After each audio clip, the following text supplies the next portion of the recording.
Bonjour à toutes et à tous, c'est Ahmed, j'espère que vous allez bien, j'espère que vous avez apprécié la vidéo d'hier. On est parti extrêmement loin, mais je pensais que c'était assez utile de pouvoir vous démontrer un petit peu ce que j'avais dans la tête et comment j'essayais de voir d'un point de vue global les marchés crypto-monnaies dans leur ensemble. Et malheureusement, c'est pas bien brillant puisque nous n'avons pas eu cet effet de FOMO, on n'a pas eu cette effervescence du côté notamment retail. Donc cette nouvelle majorité n'est pas venue. Il y en a une partie qui est arrivée notamment en novembre-décembre 2024. On s'est plutôt réfugié ici dans les mêmes coins.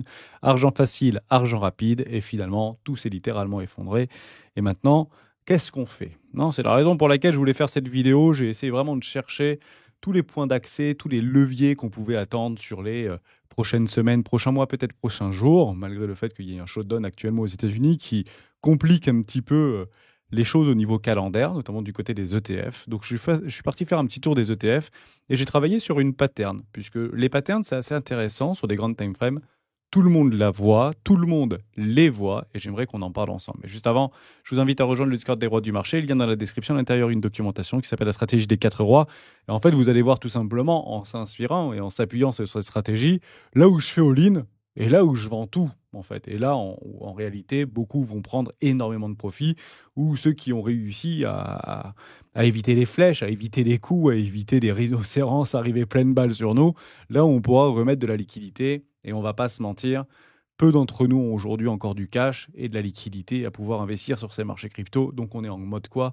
On est en mode espoir. Vous savez, il y a 3 niveaux psychologiques. Le premier niveau, c'est l'euphorie, c'est to the moon, ce sont des certitudes.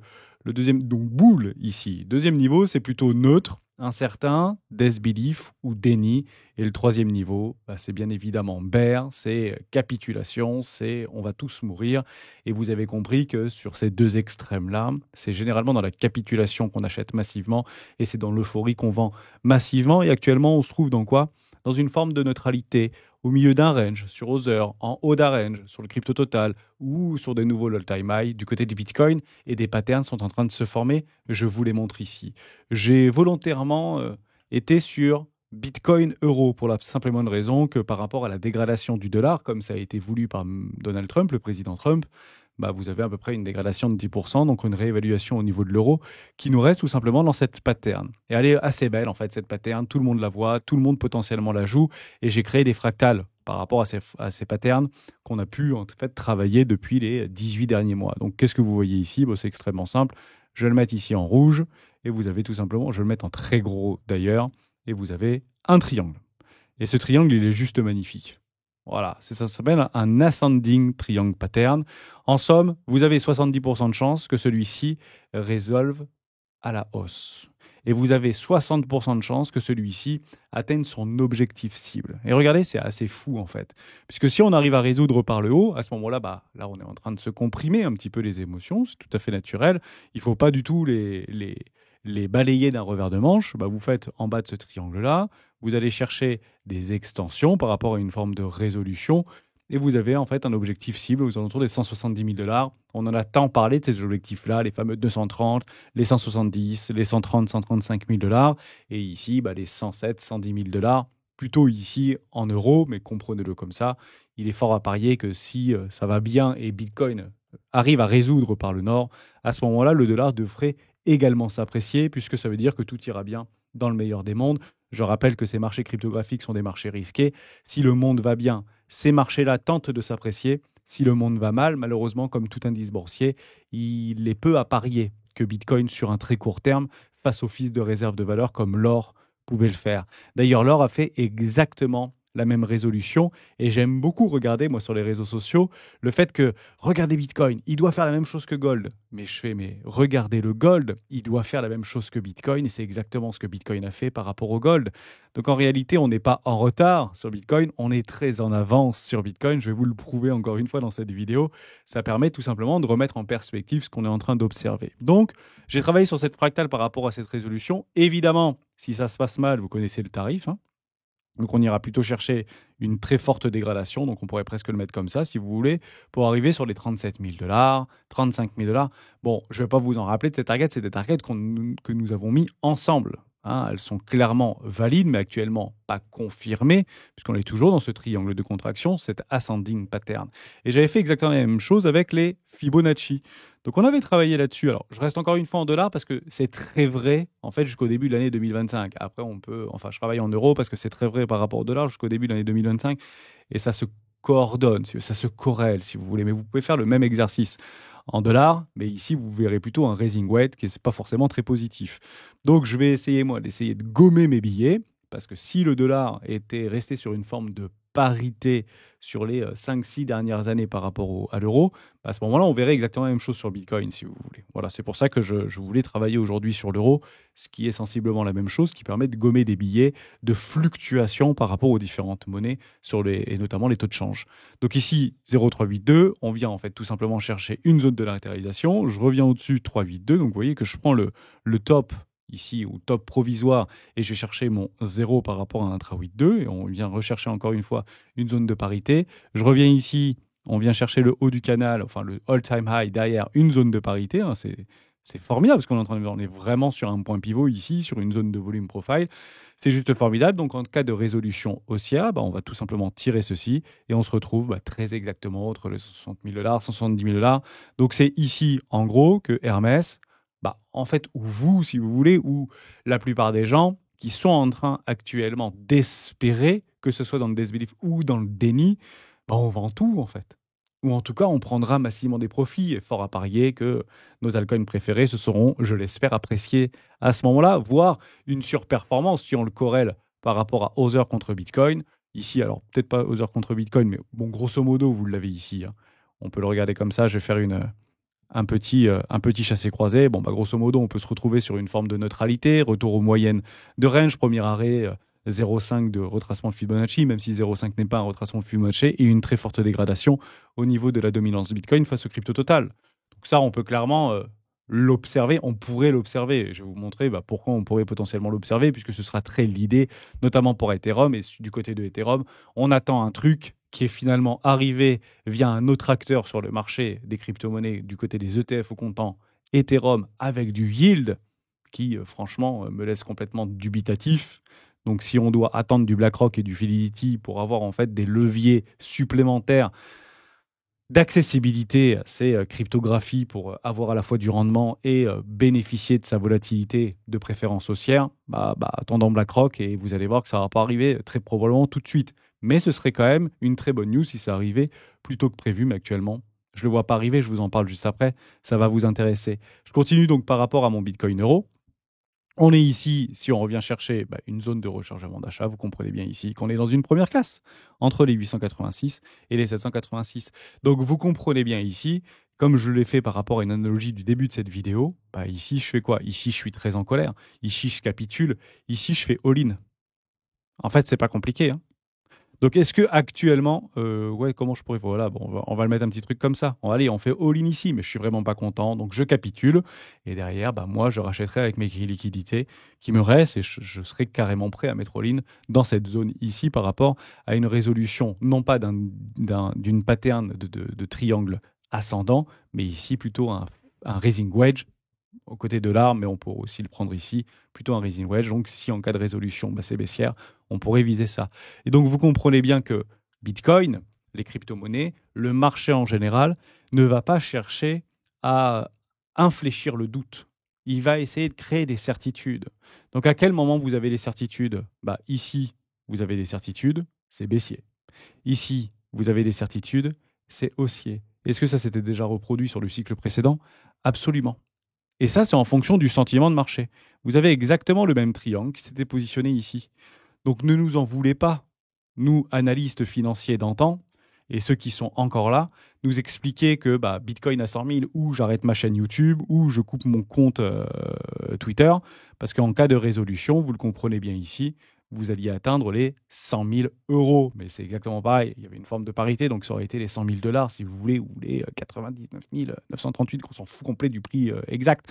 Mais vous comprenez bien qu'ici, on s'est fait piéger. Et vous aviez donc eu, par rapport à ce triangle ascendant, avec une très forte probabilité d'accélération haussière, surtout qu'on était franchement méga boule à ce moment-là, vous aviez une déviation, réintégration, cassure par le bas et gros bear market. Donc on va tenter de chercher des certitudes. Et les deux certitudes, elles sont sur les opposés. Donc, je me dis, je ne vais pas forcément être cool, mais si on veut avoir une ascension haussière, je pense qu'il va falloir aller créer des certitudes. Donc, regardez-les bien, c'est 77 000 $, c'est 80 000 $ ou c'est 83 000 $, parce que je pense que le marché il va devoir y aller, même s'il n'est jamais obligé, mais il faut les créer, ces certitudes. Puisque là, c'est pas Hermès qui passe bear market, etc. C'est toute la cryptosphère qui passe bear market si on vient à casser ces structures. Et il n'y a pas meilleure solution pour que les institutionnels ou des gros portefeuilles, des mains fortes, puissent tenter de retourner ce marché et de faire en fait des invalidations ou des déviations de marché, toujours dans une zone de rechargement d'achat court terme via des moyennes mobiles 50 périodes en mensuel, par rapport à une Kijun qu'on pourrait observer notamment sur Ichimoku Kinkoyo dans des timeframes en mensuel, par exemple. Hein, vous voyez qu'on pourrait aller chercher des Kingjun aux alentours des 76 000 $. Bon, ok, hein, c'est pas baissier si on vient chercher les 76 77 000 $. Ça restera dans une trend haussière, dans des flux haussiers, sans pour autant avoir des invalidations profondes. Maintenant, moi, je regarde un truc, et ce que je veux vous dire ici, c'est que même si on vient chercher ce prix-là de certitude, donc plus de doute ici, c'est pas sûr qu'on ait un release price en fait dans le gris. On peut toujours rester dans le vert, hein. C'est ce qui s'était passé très exactement en juin 2021. Donc je bannis un peu peut-être ici de ma théorie la cyclicité, même si la cyclicité est propice, mais la cyclicité renforce encore des certitudes. Ben ouais, il y a eu le top de marché le 6 octobre, on vient de casser des trendlines, c'est baissier, on le voit, on le joue, et on crée donc des certitudes. Et c'est là où on invalide des certitudes ou des doutes, enfin plutôt ici des certitudes absolues, qu'on va aller chercher les dégradations. Parce que là, si encore des analystes ont des objectifs haussiers pour aller chercher les 135, pour aller chercher les 170, pour aller chercher les 200, les 250 ou les 300 000 $, why not? Mais plus personne ne doit le jouer. Plus personne ne doit être positionné pour pouvoir l'atteindre. Il faut aller chercher ces certitudes pour nous tenter d'invalider et de retourner ce sentiment haussier persistant, ça on le voit par rapport aux différents sondages qu'on peut faire, pour se dire non, l'objectif c'est bel et bien les 30 000 $, l'objectif c'est les 35 000 $, et c'est à ce moment-là qu'il faudra m'invalider mes objectifs moyen terme, plutôt ici annuels, sur une année ou sur quelques mois. Donc pour y aller, je vous le dis encore une fois, il nous faudra des pourquoi. Je sais pas, on fait sauter Binance, on fait sauter Coinbase, on fait sauter MicroStrategy, on fait sauter qui vous voulez, mais il y en a qu'il va falloir faire sauter. Donc tant qu'on n'a pas ces pourquoi, on ne peut malheureusement pas le catalyser. La seule chose qui va être catalysée, c'est notre émotion et notre sentiment de marché. Mais il faut les créer, ces certitudes. Et c'est exactement la même chose à l'envers. Si vous venez ici et qu'on vient chercher et que finalement les gens vendent, derrière vous avez un release cap qui commence à tourner gris et que vous avez une forte pression vendeuse et que vous avez une euphorie totale au niveau de la cryptosphère, mais vous n'avez pas cette nouvelle majorité ou des flux acheteurs qui commencent à s'intensifier, vous avez compris que ce que les boules ne veulent pas voir, ce sont donc des réintégrations. Ce que les boules ne veulent pas voir, comme en 2021, ce sont des réintégrations, et ce sont des réintégrations en hebdomadaire. Super important, je pense que c'était intéressant de remettre ça ici. Et pour finir et pour conclure dans cette démonstration, vous comprenez bien que c'est pas le but, mais c'est comme ça que ça marche en fait. On peut le retourner dans tous les sens si vous voulez. Ça fait des années que je travaille là-dessus et c'est toujours pareil. En fait, le marché nous empêchera toujours de pouvoir vendre sur des points clés, sur des euphories, et il nous empêchera toujours d'acheter via des pourquoi, des news, des mauvaises nouvelles, ou tout ce que vous voulez, sur des zones de bottom. Donc, le marché ne peut pas nous donner satisfaction pour aller chercher ces extensions. Où il nous faut franchement des pourquoi. Il faut créer des certitudes persistantes. Et la seule façon pour moi, telle que j'arrive à le lire, ou j'arrive à le transcrire sur ce que je peux lire, c'est de nous faire une très grosse frayeur. Qu'on ait du bear market là. Moi, je veux que le bear market crypto, ce soit aux alentours des 100. Voilà, moi, je veux du gros truc, je veux du 100. Voilà, regardez. Mai 2021. Voilà. Si on arrive à avoir un truc comme ça en mai 2021, c'est juste formidable pour éventuellement tenter de nous faire une dinguerie. Mai 2021, on était là. C'est une sacrée frayeur qu'on a eue. Donc, n'achetez pas si ce n'est pas une sacrée frayeur. Ça ne sert strictement à rien. C'est dénué complètement de sens.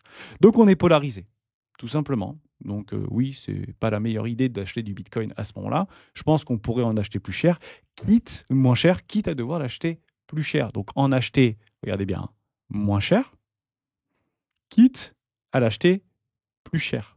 C'est ça que je veux vous dire. Mais bon, pour l'instant, ça en prend émotionnellement pas trop le chemin, si vous voulez, puisque je pense qu'on est encore relativement boule. J'avais noté 3 petites choses. Et je vous fais une corrélation par rapport au gold. Je trouve ça super intéressant. Le move institutionnel sont toujours les mêmes. On le repère sur le S&P 500. Je vous fais souvent ces travaux-là sur S&P. Ça baisse de 1, ça monte de 2. Ça baisse de 1, ça monte de 2. Donc ici, on peut faire le même travail. En fait, quand ça baisse de 1, ça monte de 2. Alors, c'est chirurgical. Je ne vais pas vous le prendre sur cette charte-là, je vais vous le prendre sur une autre charte. Comme ça, on va pouvoir faire ce travail. Prenons le temps chez les rois. On passe des bons moments ensemble. Il faut essayer de les faire durer le plus longtemps possible. Logiquement, j'ai rien sur cette charte. Ok, j'ai un truc sur cette charte. D'ailleurs, résolution haussière, c'est juste formidable. En gap haussier, c'est fou ce qui est en train de se passer sur S&P 500. Ici, ça baisse de 1, donc ça monte de 2. Vous voyez, ça monte de 1 et ça monte de 2 ici. Et vous arrivez exactement là. Et on fait pareil. Ici, alors on peut le reprendre encore plus tôt. Hein. Ici, crack Covid, ça baisse de 1. Ça monte, donc ici vous comprenez, ça monte de 1, on se retrouve ici, et ça monte de 2, donc je le mets là, tout simplement. Et vous voyez qu'on arrive sur un top local. On fait pareil ici. Ça baisse de 1, ça monte donc de 2.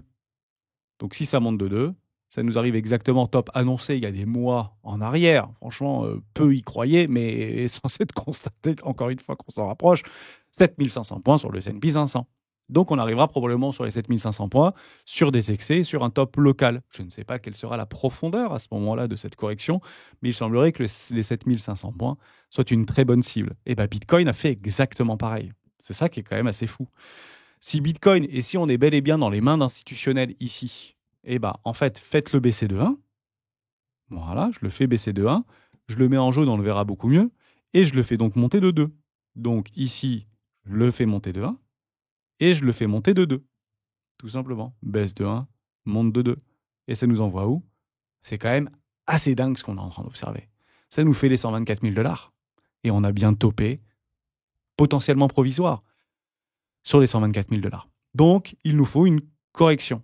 Je ne connais pas la profondeur de cette correction, mais en analogie par rapport à la maîtrise parfaite institutionnelle de ces indices boursiers qui sont ultra capitalisés, on parle de plus de 80 000 milliards de dollars de capitalisation sur le S&P 500, c'est quand même pas rien l'histoire.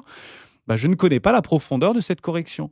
Si on oublie les cycles, si on oublie l'idée qu'on va aller dans un bear market pour aller chercher les 50 000 $, les 40, ou que sais-je, mais partez du principe qu'il faudra potentiellement le jouer pour pouvoir l'invalider. Donc je ne connais pas la profondeur de cette correction hypothétique de monte de 1, enfin baisse de 1 et monte de 2. C'est pour ça que je ne suis pas très haussier en fait à très court terme. Je pense qu'il va peut-être nous la falloir cette jambe encore baissière. Ça, c'était le deuxième point. Le troisième point, c'était sur quoi on se repose pour essayer de voir un petit peu de couleur devant nous. Bon, Bitcoin, on comprend bien, c'est très institutionnel, baisse de 1, monte de 2, S&P 500, trésorerie Bitcoin, ça continue à s'accumuler, même si de façon beaucoup moins pressante du côté de MicroStrategy, qui me fait beaucoup rigoler. Encore 127 Bitcoins qui ont été achetés, punaise, il y a encore 6 mois en arrière ou 3 mois en arrière, tu nous balançais du 1,5 milliard. Ne le poste plus, quoi. Ne le poste même pas. Alors, probablement qu'il le fera au mois de novembre. Mais je ne sais pas dans quel contexte il le fera au mois de novembre, parce qu'actuellement, il semblerait bien que du côté de MicroStrategy, ce ne soit pas la fête. Donc, mais on l'avait. Ça, pour moi, c'est OK. On avait donc après, du côté de Ethereum. Ethereum qui s'est fait très malmener. OK, grosse manipulation de marché, mais ceci étant dit, toujours dans un range. Donc la question à se poser, c'est est-ce qu'on arrive à résoudre ce range par le haut? Et on peut faire exactement le même travail d'un triangle ascendant, ici, sur le total market. 2 de préférence. Qu'est-ce que vous êtes en train d'observer ici? La même chose qu'on a fait sur Bitcoin précédemment, sur peut-être des plus petits time frames. Je prends ici mon triangle, je repasse en rouge et vous allez le voir. Je le viens comme ça. Alors, je vais le faire un petit peu comme ça. Wow, je le fais un peu mal, mais bon, vous avez compris le truc. J'ai un énorme triangle.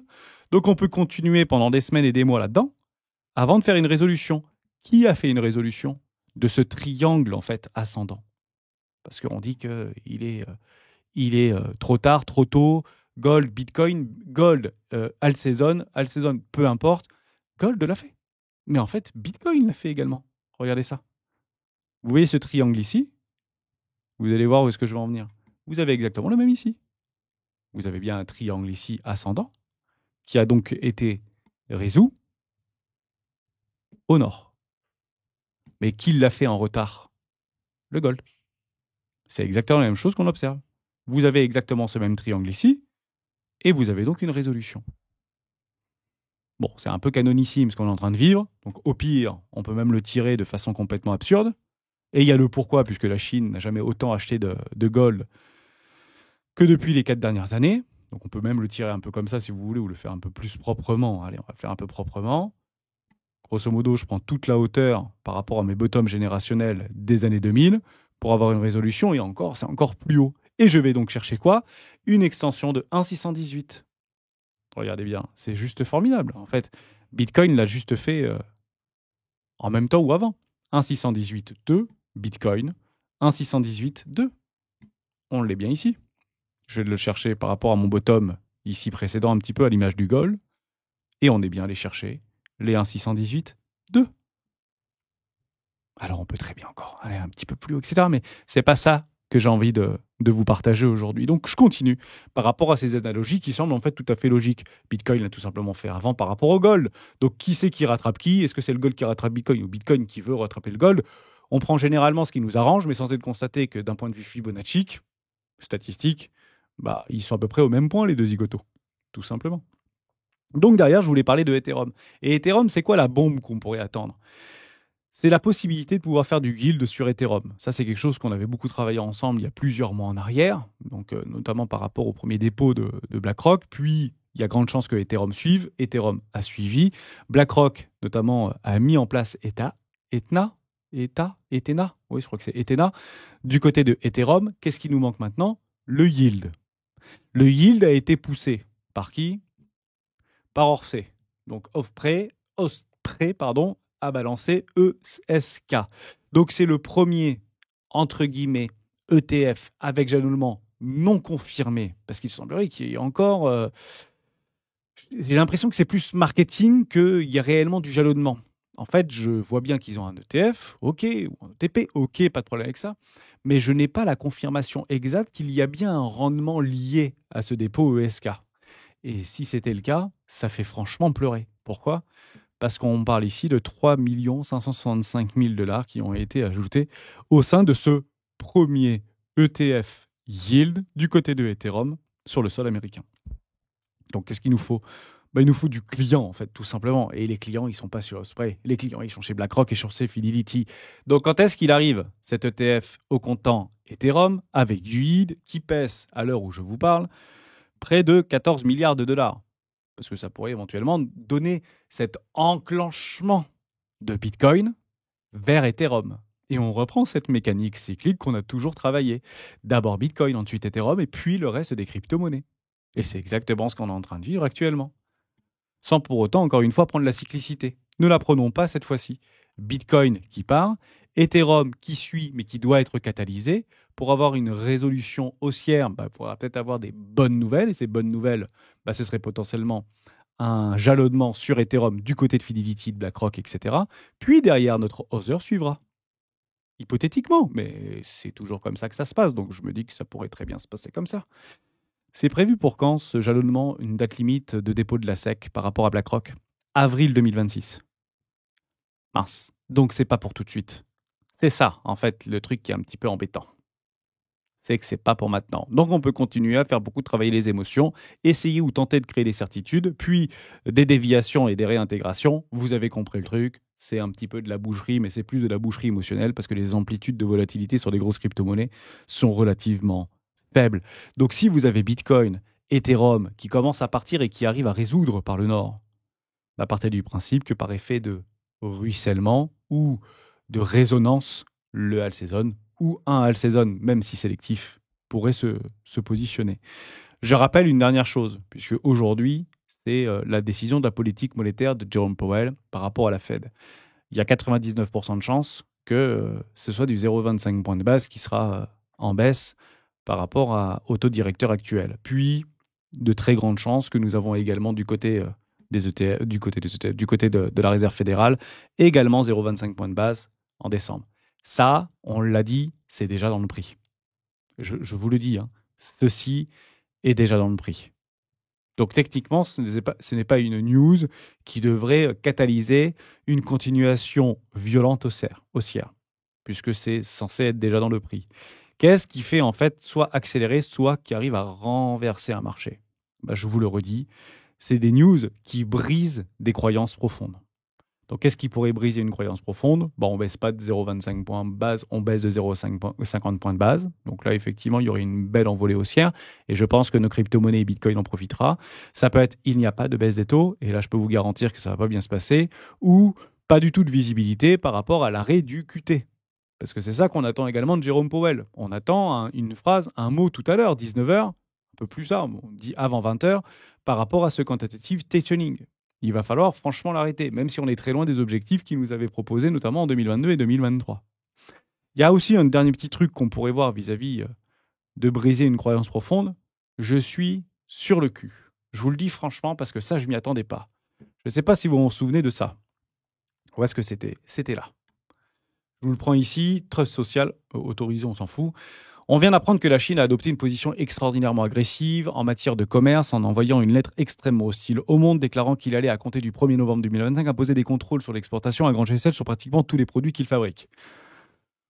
Bon, on parle ici des terres rares. Bon, vous connaissez Donald Trump maintenant, on va pas y revenir. Bon, grosso modo, c'est sans précédent. Donald Trump, pas content du tout. Et ben Donald Trump, il a décidé quoi? Il a décidé d'imposer 100% de tarifs douaniers à la Chine sur tous les produits et tous les tarifs aujourd'hui qu'il paye actuellement à partir du 1er novembre. Est-ce que vous avez ou pas, vous, entendu dire qu'il allait mettre fin à cette injonction? Non. D'ailleurs, on ne parle plus de 100% là. On parle de 155%. Et j'ai vu un truc qui est juste fou.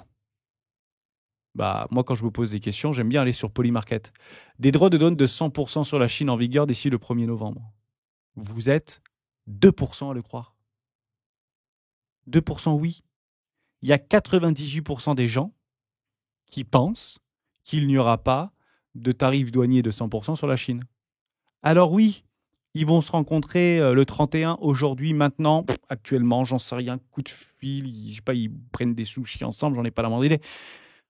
Mais je trouve ça quand même fou qu'à 98%, si ce n'est plus, on pense qu'il n'y aura pas d'augmentation des tarifs douaniers à 100% du côté de la Chine.